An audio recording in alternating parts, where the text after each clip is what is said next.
सवाल ये है कि आखिर नेपाल में ओली सरकार के तख्ता पलट की कहानी लिखने वाला कौन है? कौन है वो शख्स जिसने जेनजी क्रांति की मशाल जलाई?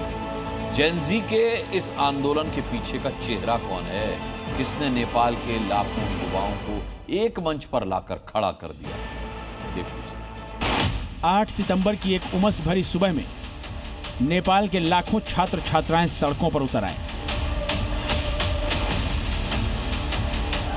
भ्रष्टाचार, आर्थिक असमानता और कुप्रशासन के खिलाफ पहले से ही सुलग रही युवा पीढ़ी के गुस्से की आग को फेसबुक, इंस्टाग्राम और यूट्यूब जैसे 26 सोशल मीडिया प्लेटफॉर्म पर लगाए गए सरकारी बैन ने ज्वालामुखी में बदल दिया।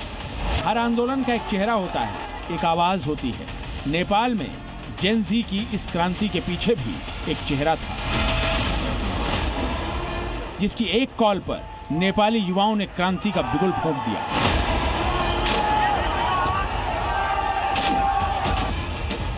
नेपाल के इन युवाओं को एक मंच पर लाने के लिए हामी नेपाल नाम का एक संगठन काम कर रहा था और इस संगठन के कर्ता धर्ता हैं सुदन गुरुङ।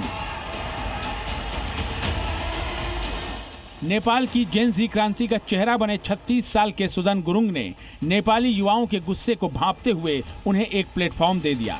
पूरे नेपाल में इस गुस्से को अलग नेटवर्क के जरिए पहुंचाया, जिसका नतीजा अब सामने है। जेन जी के गुस्से की आग ने नेपाल की ओली सरकार का तख्ता पलट कर दिया। कौन है ये सुदन गुरुङ, वो भी जान लीजिए।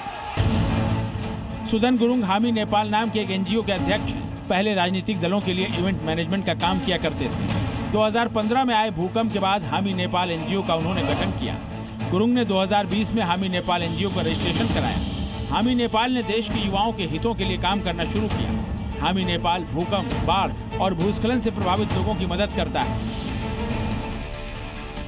नेपाल के अस्थिर राजनीतिक हालात और बढ़ते भ्रष्टाचार को लेकर युवाओं के भीतर पल रहे असंतोष को गुरुङ ने पहचाना और सोशल मीडिया प्लेटफॉर्म पर लगाए गए बैन को हथियार बनाकर उनके असंतोष को सड़क पर उतार दिया। गुरुङ ने 8 सितंबर को अपनी एक इंस्टा पोस्ट पर लिखा,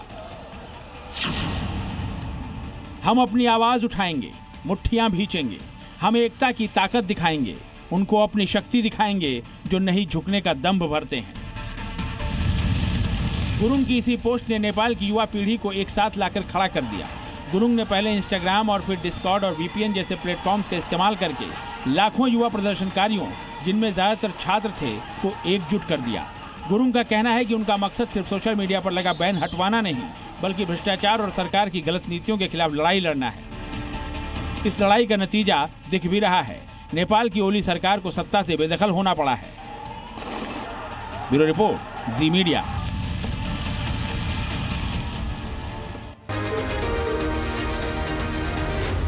Z News.